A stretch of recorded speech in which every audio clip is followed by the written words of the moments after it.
이 시간은 스트레스를 다루는 성경적 방법이라고 하는 내용으로 함께 은혜를 나누고자 합니다. 지난 주일은 화를 내는 것 그리고 분노하는 것에 대해서 우리가 참 취약성을 갖고 있고 성경은 이에 대해서 어떻게 말씀하시고 그러한 우리의 분노적 성향을 어떻게 통제할 수 있을까 하는 성경의 내용을 살펴보았습니다. 오늘도 조금 비슷한 맥락인데요. 스트레스 우리 많이 받는데 이 스트레스에 대한 내용들을 살피면서 우리는 어떻게 통상적으로 반응하고 있는가, 그래서 내 모습을 조금 돌아보고 성경적으로 스트레스를 어떻게 대처하는 것이 하나님의 뜻에 부합되는지 함께 나누고자 합니다. 앞서 한 가지 이야기를 하고자 하는데요. 과도한 스트레스 환경, 또 내가 통제할 수 없는 스트레스와 직면하게 되면 때때로 우리 마음에 극단적인 마음까지 이르게 됩니다. 죽고 싶다. 나 더 이상 살고 싶지 않다. 너무 힘들어서, 너무 힘겨워서 나 다 내려놓고 싶어. 이런 생각 들게 되죠. 죽고 싶을 때라는 제목의 기사의 내용이 있어서 조금 말씀을 드리죠. 죽고 싶다는 생각이 들면 하루 동안 아무것도 먹지 말아 보십시오. 배고파 죽습니다. 죽지 않았다면 그 전날 하루 동안 못 먹었던 음식을 한 번에 몽땅 다 먹어 보십시오. 배 터져 죽습니다. 이것도 안 되면 하루 동안 아무 일도 하지 말고 천장만 바라보십시오. 심심해 죽습니다. 그래도 안 죽거든 내가 하고 있는 일을 2배로 열심히 해보십시오. 힘들어 죽습니다. 그래도 안 죽으면 10,000원만 투자해서 즉석 복권을 산 뒤 긁지 말고 하염없이 쳐다만 보십시오. 궁금해 죽습니다. 한참 뒤 궁금해서 죽을랑 말랑 할 때 그때 긁어보십시오. 반드시 꽝일 테니 열받아 죽습니다. 그렇게 하고도 못 죽었다면 길거리로 나가서 되는 일이 하나도 없어 하고 미친 듯이 마구 소리를 질러보십시오. 창피해서 죽습니다. 이상의 방법으로도 내가 죽지 않거든 하나님께서 아직 내게 할 일이 있구나 하는 하나님의 메시지로 받아주시기를 바랍니다. 재미난 이야기로 시작을 했지만 스트레스 안 받는 사람이 없고요. 또 스트레스로 인해서 괴롭지 않은 사람이 없죠. 작년 국민일보 한 통계에 따르면 국민 10명 중 7명이 최근 1년간 심각한 스트레스를 받았다. 이로 인해서 우울증은 아니더라도 심한 우울감을 경험했다고 이야기합니다. 젖먹이들도요 스트레스를 받잖아요. 배고파서 얼마나 웁니까? 기저귀가 축축하다고 울고 잠을 자고 싶은데 잠이 안 온다고 잠투정할 때가 얼마나 많이 있습니까? 아이들도요 새해 달력을 받으면 뭐부터 확인합니까? 여름방학 언제 하나 그거부터 확인합니다. 청소년들, 청년들 학업과 진로 그리고 부모와의 관계, 이성교제 때문에 스트레스를 많이 받죠. 장년 되고 노년 되면 스트레스가 다 사라지나요? 끝까지 우리의 삶에 더 큰 스트레스를 안겨줍니다. 우리들은 종종 그런 질문합니다. 우리 이만큼 잘 살고 이만큼 발전되었는데 어쩐지 고대 원시인들 그런 사람들이 더 행복한 것 같다 그런 생각합니다. 원시인들의 삶을 위협하는 것 많이 있었습니다. 그중 하나가 맹수죠. 맹수, 호랑이, 뱀, 악어 이런 것들 원시인들의 삶을 괴롭히기는 하여도 잠시 출몰했다가 또 사라집니다. 그러나 맹수와 같은 오늘날의 스트레스는요 사라지지 않죠. 현대인의 24시간의 삶에는요 맹수보다 더 큰 스트레스가 늘 어흥하고 서성이고 있기 때문에 우리의 삶에는 그다지 행복감이 넘쳐나지를 못합니다. 근본에 영남 지역을 비롯해서 이곳저곳 큰 불이 있었습니다. 스트레스라고 말하기에는 너무나 부족할 만한 엄청난 피해와 고통을 안겨주었죠. 주님의 위로를 구하면서 동시에 우리는 우리의 삶이 얼마나 위태로운지, 우리의 삶을 든든히 지켜줄 것이 사실은 아무것도 없다는 인생의 취약성을 다시 한번 경험하게 되었습니다. 스트레스가 생기는 이유, 그렇죠. 우리의 상황과 환경 자체가 스트레스를 유발하고, 그리고 이것을 통제하기에는 우리 자신이 너무 유약하고 너무 취약한 존재라는 것, 여기에 우리는 스트레스를 직면할 힘이 없다는 것을 발견하게 됩니다. 두 번째, 우리를 스트레스적 상황으로 모으는 까닭은 두 번째, 인간관계죠. 사람만큼 좋은 사람이 없고, 사람만큼 좋은 대상이 없으면서 사람만큼 참 사람 힘들게 하는 존재도 없다는 거, 여러분들이 끄덕끄덕 하시는데요. 제가 아는 분이 택배 회사에서 일을 하시는데 오랜만에 만났는데 원형 탈모 증세가 있더라고요. 짐작이 되잖아요. 배달 물량이 너무 많고 체력적으로 힘들어서 머리에 탈모 증세가 있겠다 싶어서 그렇게 물어봤더니 아니라고 그러더라고요. 그럼 뭐가 그렇게 힘들었어? 그랬더니 회사에서 같이 일하는 사람들, 그 스트레스 때문에 자기가 지금 이렇다고 이야기를 합니다. 언젠가 행복한 사람들과 인간관계의 중요성에 대한 저명한 교수의 영상을 보았습니다. 많이 아시는 것처럼 인생의 노년에 행복한 사람들의 공통점이 있는데 그것은 인간관계가 좁혀지지 않고 넓은 인간관계, 그리고 친밀한 인간관계를 확보한 사람들이 인생의 노년의 때 행복한 삶을 유지하더라는 내용이었습니다. 저는 무척 공감이 되었습니다. 그런데 그 영상의 댓글은요, 그 내용과는 너무나 달랐습니다. 그 대부분의 내용들은 무엇이냐? 나는 요즘 너무 행복한데 인간관계를 정리하니까 너무 행복하다라는 것입니다. 사람들과의 관계를 차단하고 나를 위해서 시간을 투자하고 삶을 투자하니까 지금이야말로 행복의 절정이다라는 내용들이 대부분이었습니다. 상황이 안겨주는 스트레스, 그리고 이것을 어찌할 수 없는 우리의 유약함, 그리고 관계에서 오는 스트레스, 이러한 스트레스를 오늘 야고보서 표현대로 하자면 여러 가지 시험이라고 할 수 있습니다. 오늘 본문 1장 2절에 내 형제들아 너희가 여러 가지 시험을 당하거든 온전히 기쁘게 여겨라. 성경은요, 믿는 이들이라 할지라도 여러 가지 시험을 경험하게 될 것이라고 성경은 말씀하고 있습니다. 이 성경 말씀에 의거하여 우리가 스트레스 상황 속에서 이것을 기쁘게 맞아들일 수만 있다면 얼마나 좋겠습니까? 여기 계신 성도님들, 스트레스 좋아하세요? 스트레스 사랑하세요? 스트레스가 오면 기쁘게 내가 너를 맞이하겠다라는 분 아무도 안 계실 겁니다. 우리는 스트레스 상황에 몰리게 되면 회피하게 되고요, 그리고 두렵고, 그리고 걱정과 염려 때문에 잠 못 이루는 때가 얼마나 많습니까? 잠언 29장 25절에 이렇게 기록되어 있습니다. 사람을 두려워하면 올무에 걸리게 되거니와 여호와를 의지하는 자는 안전하리라.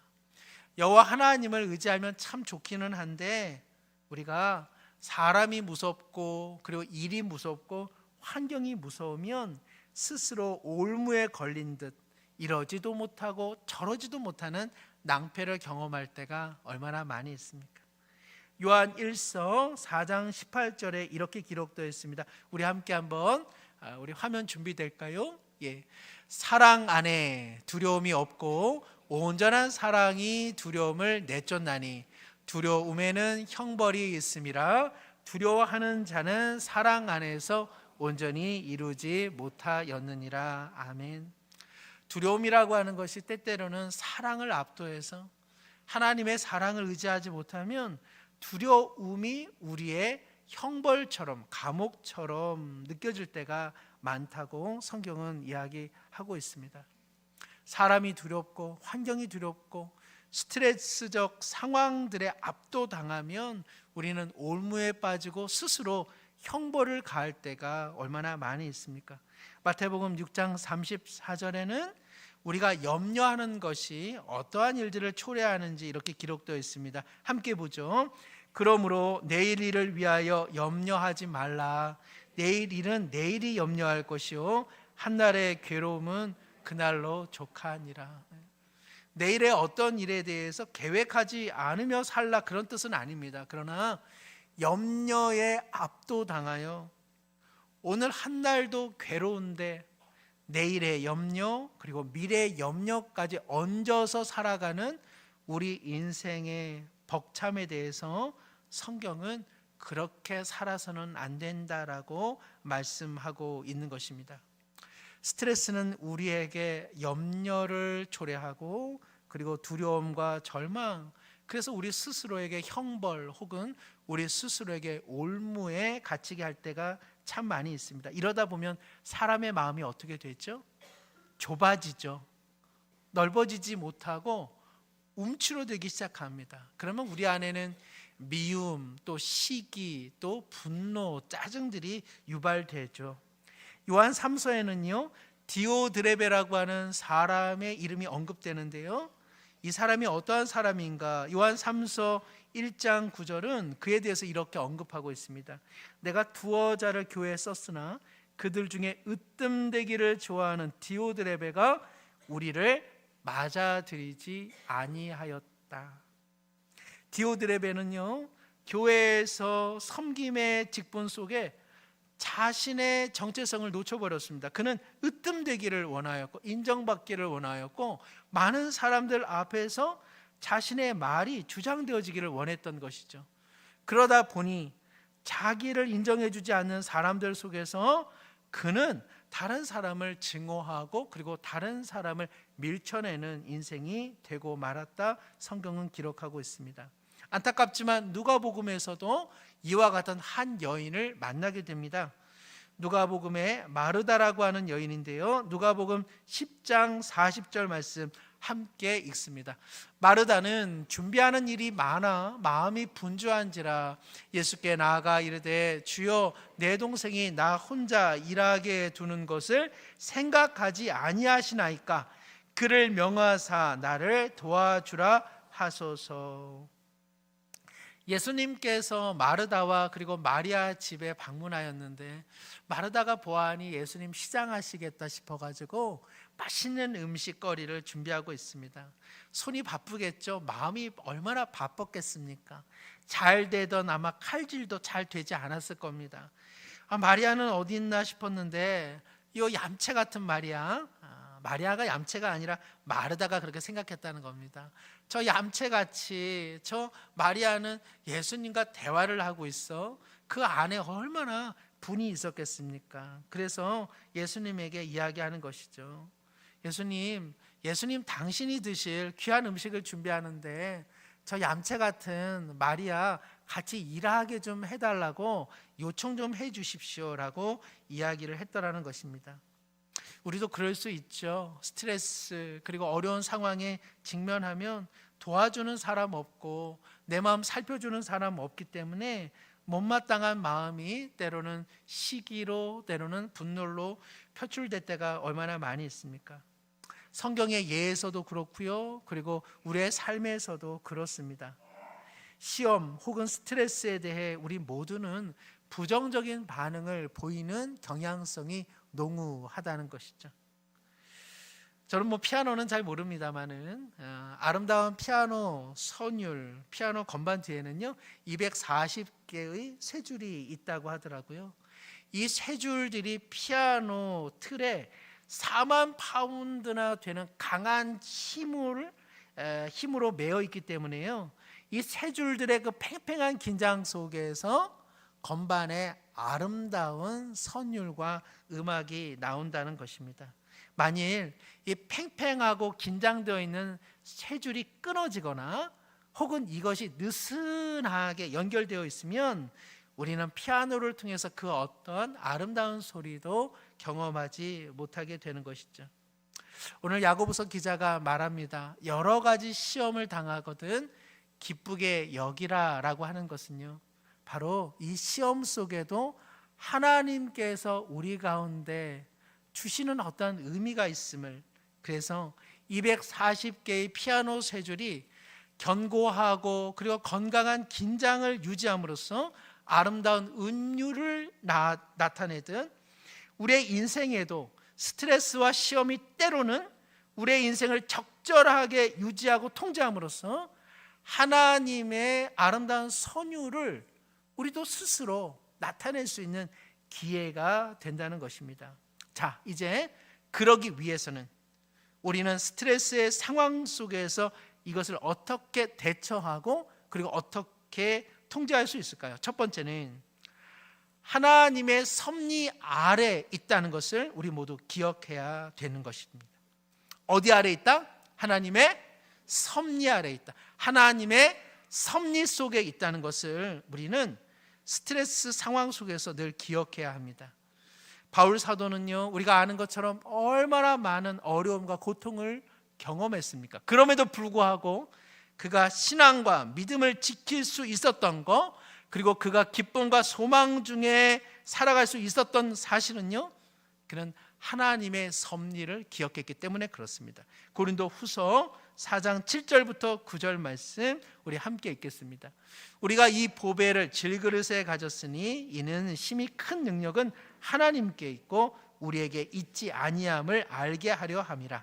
우리가 사방으로 우겨싸움을 당하여도 쌓이지 아니하며 답답한 일을 당하여도 낙심하지 아니하며 박해를 받아도 버림받지 아니하며 거꾸로 트림을 당하여도 망하지 아니하고, 사방으로 우겨싸움을 당하고 그리고 핍박을 당하고 답답한 일을 당하여도 거꾸로 트림을 당하여도 망하지 않고 낙심하지 않고 끝내 싸워서 이길 수 있었던 이유는 무엇이냐? 바울 자신에게 능력이 있었던 것이 아니라 깨지기 쉬운 질그릇 같은 자신의 인생 속에 하나님의 보배로운 능력이 있음을 그는 늘 기억했기 때문에 그렇습니다. 그의 삶에 일어나는 모든 일들이 그저 자신을 무너뜨리는 일이 되지 않는 까닭은 하나님의 심히 큰 능력이 질그릇 같은 자신의 삶과 자신의 환경 속에서도 일을 하고 있다라고 하는 이 섭리 의식, 바로 이것이 바울 심령의 중심을 차지하고 있었던 것이죠. 이러한 기독교적 인생관을 먼저 터득한 사람이 있다면 우리가 잘 아는 창세기의 요셉이라고 할 수 있습니다. 일찍이 형제들과 사람들에게 버림받은 사람이 요셉이죠.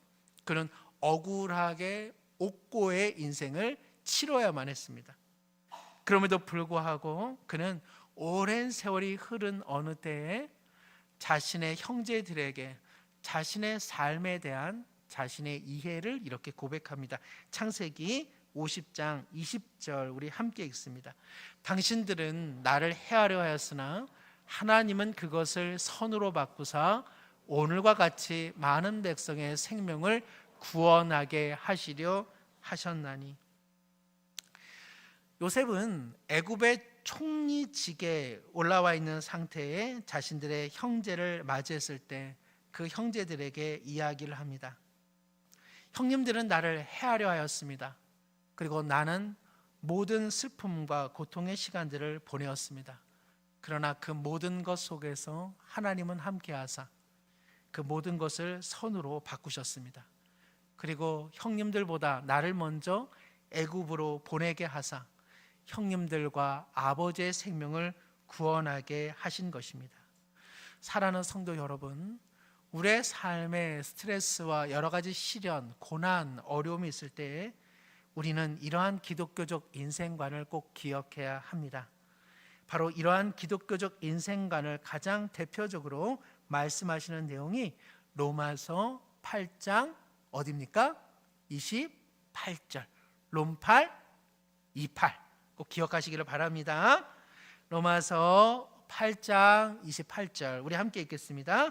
우리가 알거니와 하나님을 사랑하는 자 곧 그의 뜻대로 부르심을 입은 자들에게는 모든 것이 합력하여 선을 이루느니라. 아멘. 우리가 알거니와 하나님을 사랑하는 자, 즉 하나님께서 불러주사 자기 백성을 삼으신 이들에게는 모든 것이 합력하여 우리를 향한 하나님의 선을 이루는 일에 하나님께서는 끝내 이루실 것이라고 성경은 말씀하고 있습니다. 사랑하는 성도 여러분, 바로 이러한 기독교적 인생관은 남이 주입해 주는 것이 아닙니다. 어떠한 시련과 스트레스 그리고 가혹한 현실 속에 놓인 이들에게 이러한 말씀을 주는 것은 때로는 참 어려운 일이 됩니다. 이러한 말씀은요, 우리 자신이 미리미리 내 마음에 담아 두어야 하는 것이죠. 사랑하는 성도 여러분, 평소에 성경 말씀을 많이 읽으셔야 됩니다. 하나님의 말씀을 부지런히 읽으시고 그 말씀 가운데 내게 더 가까이 오시는 말씀은 메모장 같은 데다가 조금 적어두시고 시시때때로 다시 그것을 읽으시고 묵상하시고 그리고 암송하시는 것 참 좋은 일입니다. 언젠가 어느 집 아이의 이 책상을 보니까 같은 문제집이 3권이나 있더라고요. 그래서 물어보았습니다. 아니, 어떻게 이렇게 같은 문제집이 3권이나 있니? 그랬더니 그 아이가 하는 말이 사놓고 안 풀고 사놓고 안 풀고 사놓고 안 풀어서 집에 없는 줄 알았는데 있더라는 것이죠. 어느 집인지는 말씀 못 드리겠습니다만은 여하튼 그 집 아이들처럼 되지 않으시기를 바랍니다. 하나님의 말씀을 부지런히 읽으시고 매일 읽으시고 그 말씀을 자기 자신에게 끊임없이 선포해 두셔야 합니다. 우리의 삶은요, 하나의 고난, 고비를 넘으면 또 다른 고난과 고통이 대기표를 끊고 우리를 기다리고 있다는 사실을 너무나 잘 알고 있지 않으십니까? 그럴 때 그것을 넘어설 수 있는 자신만의 하나님의 말씀들이 여러분의 인생관이 반드시 되셔야 되기 때문에 그렇습니다. 두 번째, 우리의 스트레스와 어려움 속에서 우리는 하나님의 섭리를 발견할 뿐 아니라 두 번째는요, 내 자신의 부족함이 있지는 않았는지 자신의 성찰의 기회로 삼아 보셔야 합니다. 실은 성경의 많은 내용은요, 내가 오늘 경험하고 있는 내용들이 지난날 내 삶의 모습의 결과이다라고 말하는 내용들이 많기 때문에 그렇습니다. 갈라디아서 6장 7절의 말씀 함께 보겠습니다. 스스로 속이지 말라. 하나님은 업신여김을 받지 아니하시나니 사람이 무엇으로 심든지 그대로 거두리라. 누가복음 6장의 말씀은 인간관계에 대한 내용인데 37절, 38절도 함께 읽습니다. 비판하지 말라. 그리하면 너희가 비판을 받지 않을 것이요. 정죄하지 말라. 그리하면 너희가 정죄를 받지 않을 것이요. 용서하라. 그리하면 너희가 용서를 받을 것이요. 주라. 그리하면 너희에게 줄 것이니 곧 후이되어 누르고 흔들어 넘치도록 하여 너희에게 안겨주리라. 너희가 헤아리는 그 헤아림으로 너희도 헤아림을 도로 받을 것이니라. 아멘. 이어서 우리 베드로전서 3장 13절도 같은 맥락입니다. 함께 읽습니다. 또 너희가 열심히 선을 행하면 누가 너희를 헤아리요. 아멘. 우리는 통상적으로 내 삶에 어떤 고통, 내 삶에 스트레스가 유발되면 이것이 다 세상이 악하여서 믿는 사람 다 괴롭히려고 그리고 저 사람의 잘못, 남 탓으로 생각할 때가 많이 있습니다. 지나친 자기 비하도 문제이지만 자신에게 일어나고 촉발된 어려움들을 남의 탓하는 것만큼 또한 어리석은 모습은 없을 것입니다. 그렇지 않습니다. 하나님은 속아 넘어가지 않으시는 분입니다. 사람이 심은 것을 거두게 하신다고 오늘 주님은 말씀하십니다. 다른 사람들과의 인간관계를 원만히 하지 못하면 내 삶에 어려움이 있고 다른 사람을 정죄하고 비판하고 헤아리는 내용만큼 자신도 그렇게 헤아림을 받을 것임을 우리는 생각해 볼 필요가 있는 것이죠. 열심히 선을 행하면 아름다운 열매가 우리의 삶에 있는 것처럼 우리가 좋지 않은 삶의 모습과 행동을 취하면 때때로 우리의 삶에 그 어려움은 부메랑처럼 돌아오기 마련인 것입니다. 우리는 우리의 삶에 어려움이 있을 때 하나님의 섭리 속에 이러한 문제를 판단해 볼 뿐 아니라 내 삶의 지난날 잘못된 방식이 있지는 않았는지 벗어 던지고 그리고 새로운 삶의 방식으로 옷을 갈아입을 필요가 있는 것이죠. 그래서요, 에베소서 4장 22절은 이렇게 말씀합니다. 함께 읽습니다. 너희는 유혹의 욕심을 따라 썩어져가는 구습을 따르는 옛사람을 벗어버리고 오직 너희의 심령이 새롭게 되어 하나님을 따라 의와 진리의 거룩함으로 지으심을 받은 새 사람을 입으라. 내가 경험하고 있는 어떠한 고통, 어떠한 어려움을 다만 남 탓으로, 세상 탓으로 돌리지 말고 내가 어떠한 씨앗을 뿌렸는가, 내가 어떻게 살아왔는가, 나의 잘못된 구습을 벗어던지고 자신의 새 옷, 의와 진리의 거룩함의 새 옷을 입는 기회가 되시기를 바랍니다. 오늘 끝으로 야고보서 1장 3절과 4절은 우리가 직면하는 여러 가지 시험, 스트레스, 어려움 속에 하나님께서 인내를 만드는 시간이 될 것이라고 오늘 말씀하고 있습니다. 오늘 말씀 1장 3절 4절 말씀 다시 한번 읽습니다. 이는 너희의 믿음의 시련이 인내를 만들어내는 줄 너희가 알미라.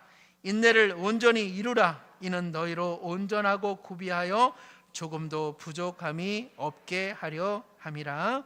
아멘. 신앙생활 속에는요, 사랑, 소망, 믿음 참 중요합니다. 그러나 견고한 믿음 생활을 하기 위해서는 인내가 참으로 필요하다는 것을 어지간히 신앙생활 하신 분들은 아마 절실히 깨달을 것입니다.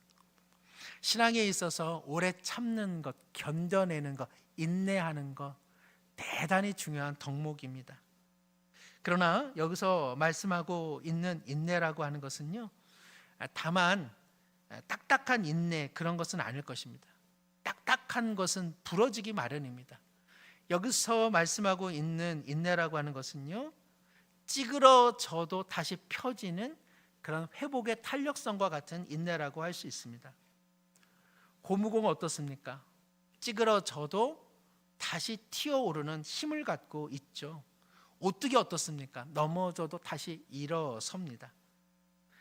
우겨쌈을 당하여도 예수 믿기를 포기하지 않는 힘, 부당한 삶의 현실에서도 하나님을 의지하며 살아가는 힘, 하나님을 떠나라 말하는 세상 속에서도 하나님만이 나의 피난처 되심으로 주님께 피하는 힘, 바로 이러한 것들이 신앙의 인내라 할 수 있고, 이러한 인내는요, 그만해서 만들어지는 것이 아니라 시련을 통해 스트레스와 그리고 고난과 어려움 속에서도 하나님의 섭리 그리고 자기 자신을 돌아보는 성찰 속에 만들어지는 믿음의 귀한 덕목인 것입니다. 프랑스 동부 떼제에는요, 떼제 공동체라고 하는 유명한 기독교 공동체가 있습니다. 청빈과 사랑 그리고 노동과 평화를 지향하는 이 떼제 공동체의 설립자는 루이 슐츠라고 하는 수사입니다. 그는 지난 1919년 10월경 그의 나이 90살에 36살의 한 루마니아 여성이 휘두른 날카로운 흉기에 목이 찔려 15분 만에 숨을 거두게 되었습니다. 유럽의 많은 사람들이 슬퍼했습니다. 스위스 개신교의 목사의 가정에서 출생한 루이 슐츠는 2차 대전 중 프랑스의 소박하고 그리고 작은 농촌 떼제에 정착할 때 나치를 피하여 도망온 유대인들을 숨겨주면서 기독교 공동체의 아름다운 영성을 세계적으로 보여준 위대한 인물입니다. 로제 수사는 그의 인생 마지막 시간까지 늘 하나님께 이렇게 기도했습니다. 성령이시여, 매 순간 당신을 향해 돌아설 수 있게 해 주십시오. 당신이 우리 안에 사신다는 것을, 당신이 우리 안에서 기도하고 계시다는 것을, 당신이 우리를 사랑하고 있다는 사실을 우리는 너무나 자주 잊어버립니다. 우리 안에 계시는 당신의 현존은 신뢰이며 우리를 향한 주님의 끝없는 용서입니다. 성도 여러분, 우리의 시련은 아무 뜻 없는 고통이 아닙니다. 우리는 그 고통 속에서 인내를 배우고 내 자신의 구습을 벗어던지고 새로운 옷을 입는 성찰을 배우며 질그릇 같은 우리 인생을 보배롭게 하시는 하나님의 능력을 보게 되는 것입니다. 예기치 않은 어려움들 그리고 시련들 속에서 때로는 내가 자청한 삶의 낭패와 실패까지도 하나님은 합하여 온전하고 구비하여 조금도 부족함이 없는 신자다운 삶을 만들어 가고 계시는 것이죠. 우리는 과연 그럴까? 과연 그렇게 하시는가? 그것이 우리의 질문이 아니라 우리는 성령님을 의지하여 우리 속에 일하시는 하나님을 신뢰하며 새로운 삶을 살아야 하는 것입니다.